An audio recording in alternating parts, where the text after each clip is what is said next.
The shocking news that Russia has officially stepped into the conflict, moving to destroy Israel without hesitation or mercy, is not merely a headline, it is history in motion. The question before us is not only what is happening, but why now and what this means for the world order. When a nation like Russia, armed with both the world's largest nuclear arsenal and the weight of decades of strategic ambition, declares direct involvement, we must pause and ask ourselves, is this the point at which global politics breaks away from diplomacy and enters an age of raw confrontation? Think carefully. Israel, often portrayed as an untouchable fortress supported by Western powers, is suddenly vulnerable in a way that few imagined possible. And Russia, calculating with precision, is exploiting those vulnerabilities in a manner that demonstrates not just military power, but political audacity.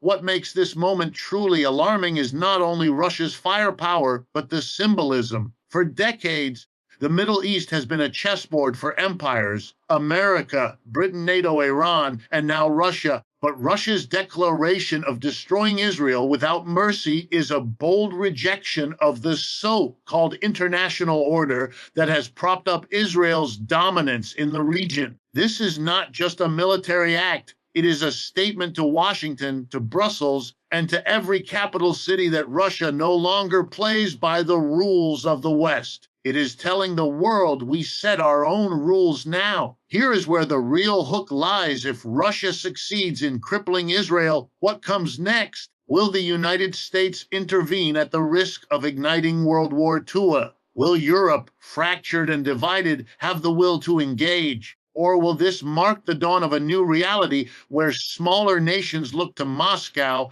not Washington, for protection and partnership? These are not hypotheticals. They are urgent questions shaping the very fabric of our global economy, our security, and the future of international law itself. I want you to think about the economic undercurrents. Every missile, every declaration of war, every political move reverberates through oil prices, trade routes, financial markets, and currency stability. What we are watching in Israel is not isolated. It will affect your grocery bills, your fuel costs, your job security. Wars are never only about soldiers on the battlefield. They are about the redistribution of resources and the reshaping of power. Russia understands this very well, and by openly moving against Israel, it is sending a chilling warning. The old world order is collapsing before our very eyes. Let us be clear. This is not a moral endorsement of violence, nor is it an argument in favor of war. It is instead an acknowledgement of reality. Nations act in their own interest. And right now, Russia sees an opening to weaken the Western grip on the Middle East. This is geopolitics at its rawest, stripped of the illusions of peace talks and international cooperation, and the world must wake up to this before it is too late. Russia's direct involvement in the conflict against Israel has opened a historic chapter in global politics, one that is both deeply alarming and profoundly transformative. For decades, Russia positioned itself as a power broker in the Middle East, often leveraging its alliances with Iran, Syria, and other regional players to strengthen its influence without stepping too far into the front lines. But now, by officially declaring its role in moving against Israel, Moscow has shattered the facade of careful diplomacy and entered into a new, aggressive phase of geopolitical confrontation. The world must not underestimate what this means. This is not simply a military maneuver. It is a statement of intent, one that shakes the very foundations of how international power has been distributed since the end of World War II. Russia is no longer hiding behind proxies or subtle interventions. It is now openly placing itself at the center of one of the most volatile conflicts on Earth. To understand the weight of this development, one must consider history. Russia has always sought to balance its ambitions with its constraints. From the Soviet Union's Cold War strategy of supporting Arab states against Israel, to Putin's more cautious approach of negotiating ties with both Israel and its rivals, Moscow has historically played the long game. But this moment feels different. Russia is no longer interested in balance. It is making a bold declaration that it will confront Israel head on. Why? Because the stakes are higher than ever before. Russia understands that the West is weakened by internal divisions, America is struggling with economic and political fractures, and Europe is distracted by its own crisis. In this window of vulnerability, Moscow sees the perfect opportunity to challenge the Western-led order in the most symbolic way possible by targeting one of Washington's closest and most vital allies. Here lies the first hook. If Russia can weaken Israel, it does not just hurt one nation. It undermines the entire credibility of American power projection in the Middle East. Think of the domino effect. Allies such as Saudi Arabia, the UAE, Jordan, and Egypt are watching closely. If Israel, with its advanced defenses and decades of U.S. support, can be directly confronted by Russia, then what confidence do these other nations have that Washington can protect them in their hour of need? The Middle East could witness a seismic shift in alliances, with countries pivoting toward Moscow or Beijing rather than continuing to rely on Washington. This is precisely what Russia wants, and its actions today are designed to achieve that long-term realignment. Another hook emerges when we consider the psychology of power. For years, Israel has been portrayed as invincible, a regional superpower with unmatched military technology, including the Iron Dome and advanced intelligence networks. But Russia's involvement threatens to puncture that myth. If Moscow can expose vulnerabilities in Israel's defense systems, if it can prove that Israeli military might is not unbreakable, then it not only changes the battlefield, it changes perceptions. Perceptions of strength are just as important as strength itself, and Russia understands this well. Wars are not only fought with missiles and tanks, but also with narratives, with the ability to shape how the world views power. Russia's involvement is meant to rewrite that narrative, that Israel is no longer untouchable, and that Russia can bend the arc of Middle Eastern politics at will. But let us also reflect on what this means for Russia itself. This is not a risk-free move. By directly entering the conflict, Moscow is placing itself in the crosshairs of US and NATO responses. Yet, this may be precisely the gamble Putin is willing to take.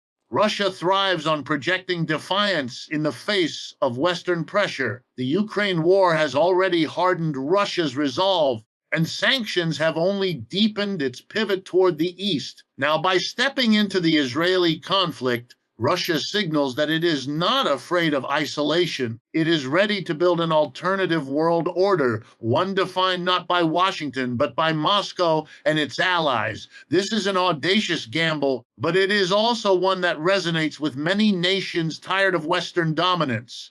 Consider this final hook. What if Russia's direct involvement sparks a broader realignment, not just in the Middle East, but across the global South? Nations in Africa, Latin America, and Asia are watching carefully. Many have long resented what they see as Western hypocrisy, where human rights are invoked selectively and interventions are justified only when they serve Western interests. Russia's defiance, its willingness to act decisively against a symbol of Western-backed power, may inspire these nations to re-evaluate their alignments. Suddenly, Moscow does not just appear as a military force, but as a political alternative, a nation willing to do what others only dare to whisper. The truth is, Russia's official entry into this conflict is not just about Israel. It is about shaking the architecture of global power itself. This is a bold step into dangerous waters, one that carries risks for Russia, for Israel, and for the entire world. But the very fact that Moscow has chosen to act now, without hesitation and without mercy, should force to confront an uncomfortable reality. The old rules no longer apply. A new game has begun, and Russia has just made its opening move. Israel's strategic vulnerability has been exposed in a way that few could have imagined, and the implications of this exposure stretch far beyond the borders of the Middle East. For decades, Israel has been regarded as one of the most heavily fortified nations in the world, a state with unmatched technological capabilities, highly trained defense forces, and an unshakable alliance with the United States. Yet, what we are now witnessing is the crumbling of that perception as Russian involvement directly targets the very foundation of Israel's supposed invincibility.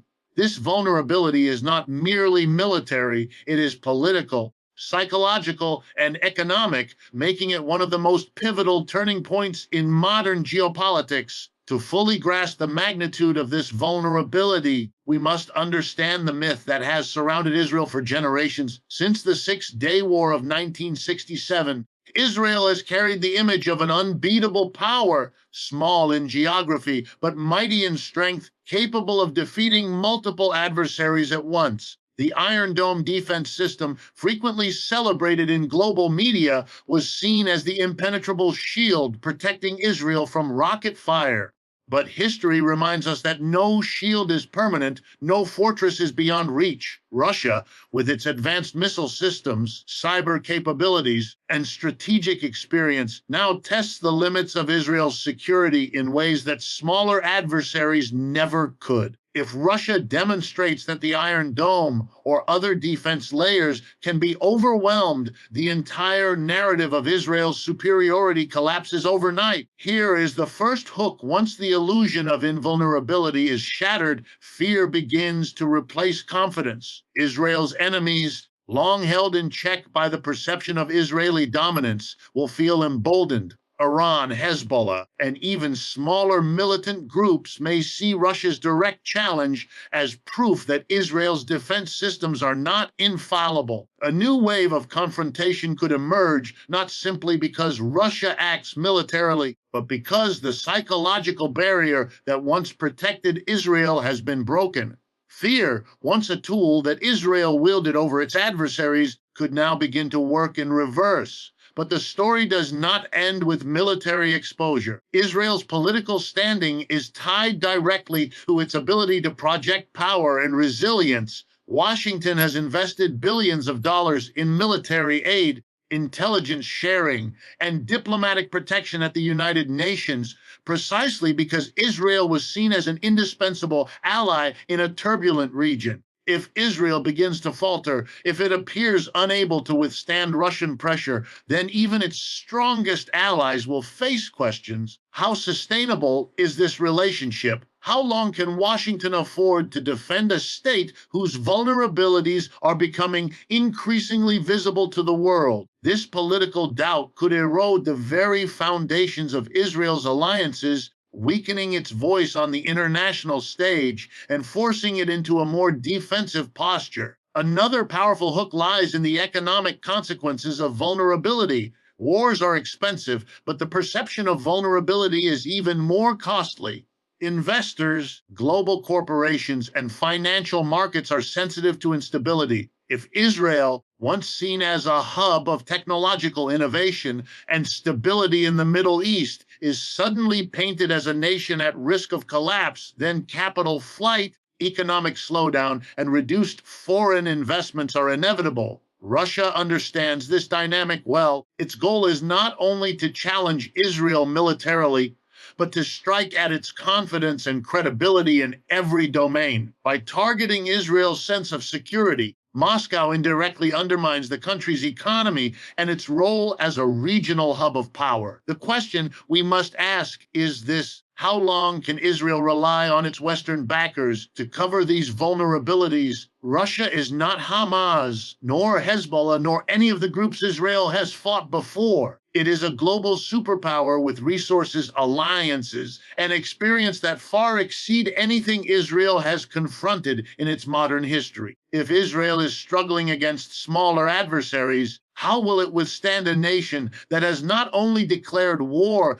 but has the willingness to act without restraint? This is the terrifying reality of strategic vulnerability. It is not just about present weakness, but about the erosion of future strength. And finally, let us not underestimate the power of perception in global politics. The moment Israel appears vulnerable, other nations begin to question their own alignments. Saudi Arabia, once considering normalization with Israel, may suddenly hesitate, doubting the wisdom of linking itself to a state that appears weaker than advertised. Nations in Africa, Asia, and beyond who once viewed Israel as a symbol of strength may shift their calculations toward Russia or China, seeing them as more reliable partners in the emerging world order. Vulnerability, therefore, is contagious. It spreads beyond borders, reshaping alliances, redrawing political maps, and shifting the balance of power.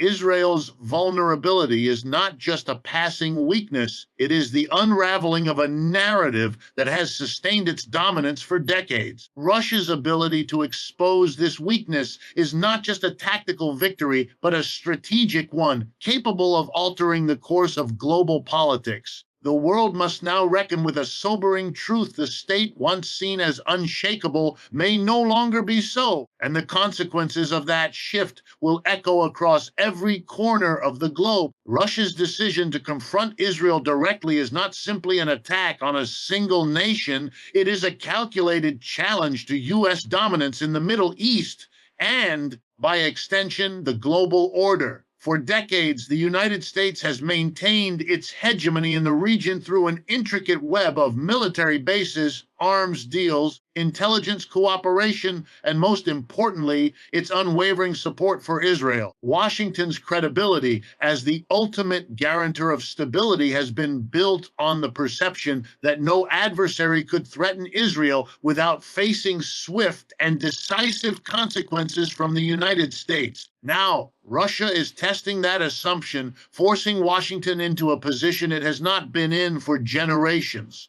On the defensive, scrambling to protect its reputation as the world's leading power. The real hook here is that Russia is not merely attacking Israel, it is attacking the very foundation of American prestige. The United States has used Israel as both a symbol and a tool of its influence. Israel was proof that American support could create a fortress of democracy and strength in a hostile region. If Russia succeeds in breaking that fortress, what does it say about U.S. power? The answer is sobering. It reveals that American promises of protection are no longer ironclad. Allies across the globe, whether in Asia, Europe, or Africa, will look at Israel's predicament and wonder if Washington can truly defend them when pressure comes. In this way, Russia's actions ripple outward, shaking the credibility of the U.S. far beyond the Middle East. Consider the bind Washington faces. If the United States intervenes directly to protect Israel, it risks open confrontation with Russia, a nuclear power, at a moment when it is already stretched thin by its commitments in Ukraine, the Pacific, and NATO. Yet if Washington hesitates, if it fails to act with force and clarity, it sends an equally damaging message that the U.S. is unwilling or unable to stand by its allies when the stakes are highest. Either path carries immense risk. This is precisely the trap Russia wants to set, knowing that American power is not only measured by its weapons, but by the belief in its reliability. Once that belief falters, the entire architecture of U.S. dominance begins to collapse. Another powerful hook lies in how this challenge exposes the fragility of America's global strategy. For years, Washington has relied on deterrence, the idea that its power is so overwhelming that no nation would dare challenge it directly. But deterrence only works until someone calls the bluff. Russia's bold move against Israel is that call. It is Moscow's way of saying to the world, the U.S. cannot stop us. And if the U.S. fails to respond effectively, that perception could embolden other powers. China may accelerate its plans toward Taiwan. North Korea may intensify provocations, and even smaller nations may start resisting Washington's influence more openly. What begins in the Middle East could cascade into a global unraveling of American dominance. At the same time, domestic pressures complicate Washington's response. The American public is wary of endless wars and foreign entanglements. Economic struggles at home, political polarization, and the lingering scars of Afghanistan and Iraq have created deep skepticism about new military commitments. If Russia believes that the U.S. lacks both the will and the unity to escalate another conflict, then it has calculated correctly that Washington's dominance is more fragile than it appears. This vulnerability at home adds another layer to the crisis. Even if military options exist, political will may not. The symbolic impact of this confrontation is equally important. Russia has framed its involvement not merely as military action, but as defiance against an unjust Western-led order. By targeting Israel, a nation often described as America's closest ally in the region, Moscow delivers a message not just to Washington, but to every country that has ever felt constrained by U.S. influence. The old hierarchy can be broken. This symbolism matters because it resonates with nations that have long sought alternatives to American leadership. It positions Russia not just as a military challenger, but as a political alternative, an architect of a new balance of power where the U.S. is no longer the sole arbiter. And so the world watches as Washington faces a moment of truth. The United States has thrived on being seen as indispensable, the one power that could not be challenged without severe repercussions. Russia is daring to dismantle that image. The challenge is not only on the battlefield, but in the realm of perception, where credibility is as valuable as firepower. If the U.S. cannot defend Israel decisively, its entire claim to global leadership comes into question. The real battle is not only in Tel Aviv or Jerusalem, but in the minds of nations across the globe who are recalculating where to place their trust, their resources, and their alliances. This is why Russia's challenge to U.S. dominance is so profound. It is not about one country versus another. It is about whether the United States can still command respect, fear, and loyalty in an increasingly multipolar world. By stepping into Israel's battlefield, Russia is doing far more than waging war. It is striking at the heart of American power itself. The economic consequences of Russia's direct confrontation with Israel are not confined to the battlefield. They reach deep into the arteries of global commerce, finance, and resource distribution. When a conflict of this scale erupts in the Middle East, the world feels the tremors not only in diplomatic circles, but in every corner of the marketplace. The attack is not just military. It is economic warfare by extension. Every missile launched, every declaration of hostility reverberates in oil markets, currency exchanges, and investment flows.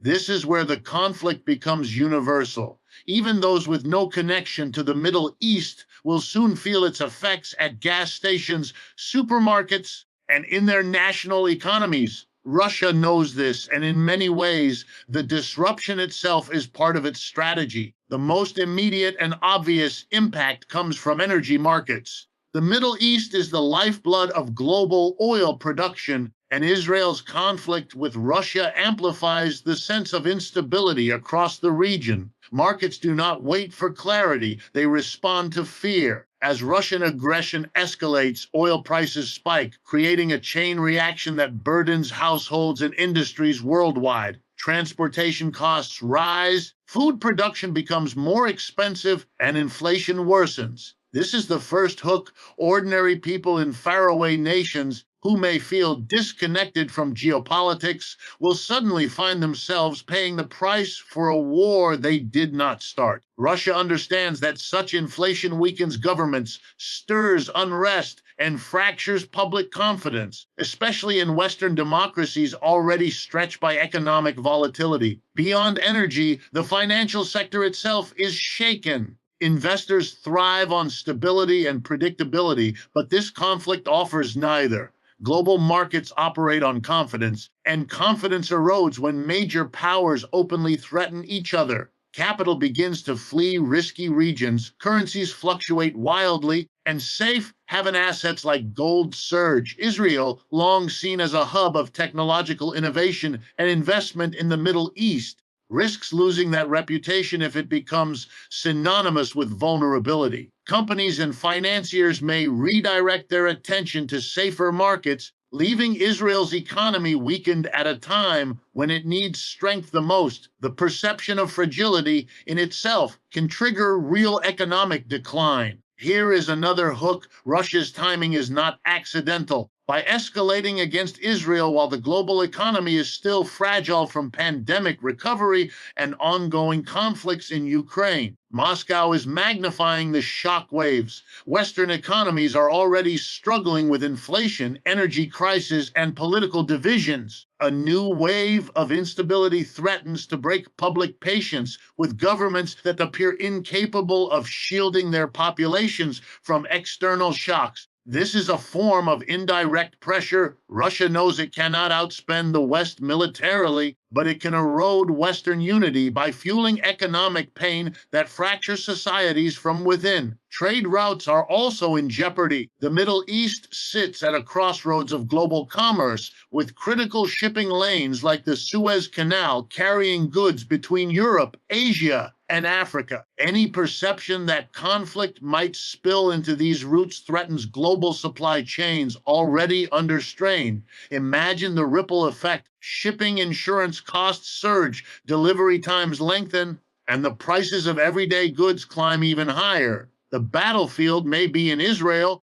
but the consequences are global, reshaping how goods flow from factories to consumers around the world. It is also important to consider the geopolitical weaponization of resources. Russia is already a major energy supplier, and its actions in Israel allow it to exert even greater leverage over oil and gas markets. By stirring instability in the Middle East, Moscow gains influence over pricing power, indirectly forcing Western nations to pay more for energy while Russia itself profits from the volatility. This creates a paradox. The very powers seeking to isolate Russia through sanctions may find themselves funding its ambitions simply by paying higher prices for oil, gas, and related commodities. Another layer to this economic unraveling lies in the psychological realm.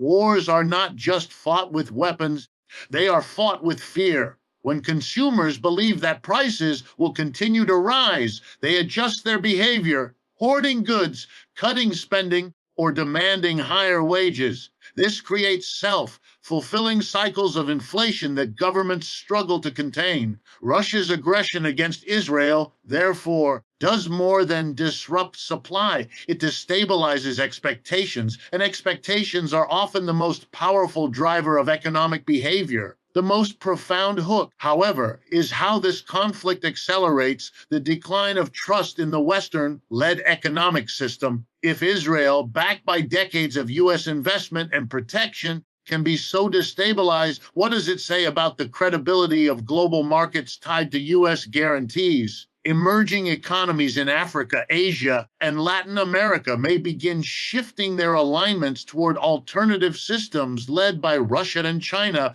This shift is not immediate, but every crisis chips away at the dominance of Western financial institutions. What we are witnessing is not simply economic turbulence, it is the slow erosion of the very order that has governed international markets since World War II. Russia's confrontation with Israel, therefore, is not only a military strike, but an economic earthquake. The true battleground extends far beyond Tel Aviv or Gaza. It runs through oil fields, shipping lanes, trading floors, and consumer wallets. Every shockwave serves Russia's larger aim to destabilize its adversaries, not just with firepower, but with financial pressure. And as history has shown time and again, wars are won not only on the battlefield, but in the silent calculations of economies under strain. Russia's decision to openly declare its intention of destroying Israel without mercy is not just a military escalation, it is a deliberate symbolic rejection of the Western-led order that has dominated global politics for decades.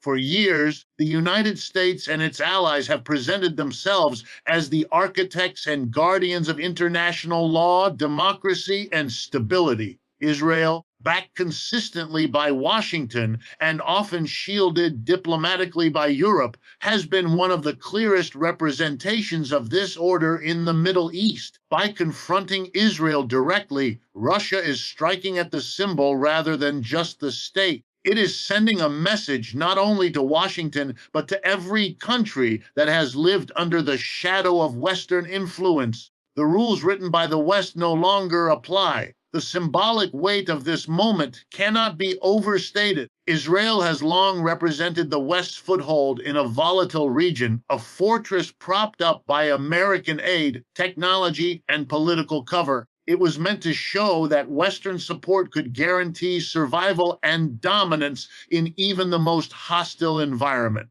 Russia's attack challenges that idea head on, exposing the fragility of a system that for decades has claimed inevitability. Here is the first hook. If Israel, the crown jewel of Western-backed security projects, can be directly undermined, then what other pillars of Western influence might crumble next? What Russia is really rejecting is the very legitimacy of the Western claim to moral and political authority. For years, the West has framed its interventions and alliances as the defense of international law and human rights, while critics have accused it of hypocrisy, pointing to selective enforcement and double standards. Russia's confrontation with Israel plays directly into this criticism. By striking Israel, a state often accused of heavy-handed policies against its neighbors, yet consistently shielded from accountability, Russia positions itself as the force willing to act where the West only speaks. Whether one agrees with this framing or not, the perception alone reshapes the geopolitical narrative.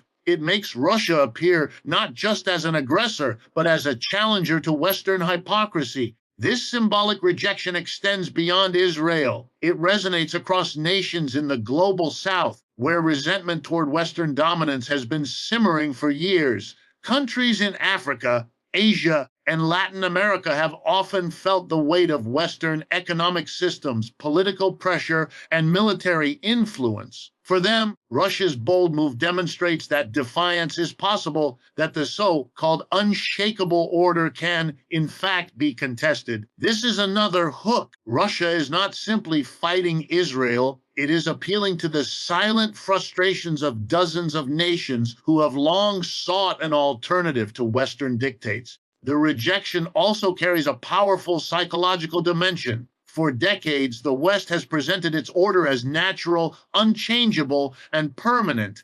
Institutions like NATO, the IMF, and the UN Security Council were meant to reflect and enforce this stability. Yet, Russia's defiance demonstrates that permanence is an illusion. By disregarding the rules of Western diplomacy and striking directly at its ally, Moscow is creating a new perception that the old order can be bypassed, even dismantled. In politics, perception often becomes reality. If nations begin to believe that the West no longer has the authority to enforce its rules, then those rules cease to matter, regardless of what Washington or Brussels declare. Economically and politically, the symbolism extends further. Israel has often been portrayed as an innovation hub, a partner in Western-led development, and a democratic outpost in the Middle East. By destabilizing Israel, Russia undermines this narrative too. It demonstrates that Western-backed projects of influence are not indestructible and that alternative alignments,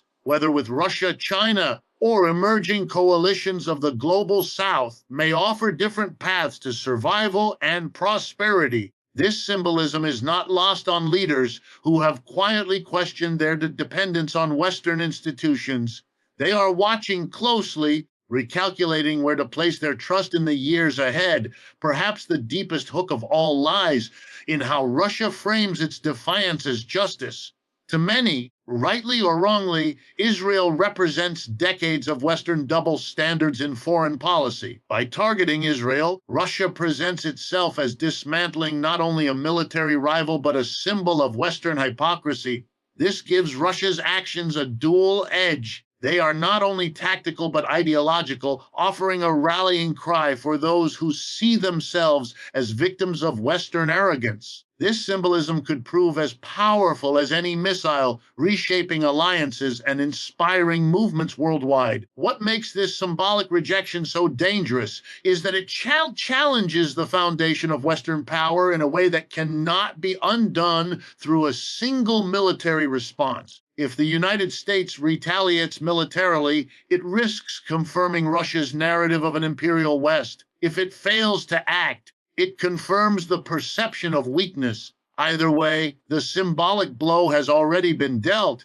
Israel's vulnerability becomes the emblem of Western decline, and Russia becomes the face of a world no longer willing to play by American rules. This rejection is not just about geopolitics. It is about rewriting the story of power itself. The risk of global confrontation is no longer a distant theory. It is now a palpable possibility emerging from Russia's decision to openly challenge Israel. This is not a localized conflict confined to the borders of the Middle East. Instead, it is the kind of escalation that forces the entire international system into motion, dragging powers into alignment, confrontation, or retreat. When Russia targets Israel, it does not only provoke one state, it provokes the United States, NATO, Europe, and potentially every major actor with interests in the stability of the region. The hook here is clear. What begins as a direct strike on Israel could unravel into the opening act of a much larger, more devastating war with global reach. At the heart of this risk lies the U.S. response. Washington has built its identity as the guarantor of Israel's security, a role it has reinforced with billions in military aid, intelligence cooperation,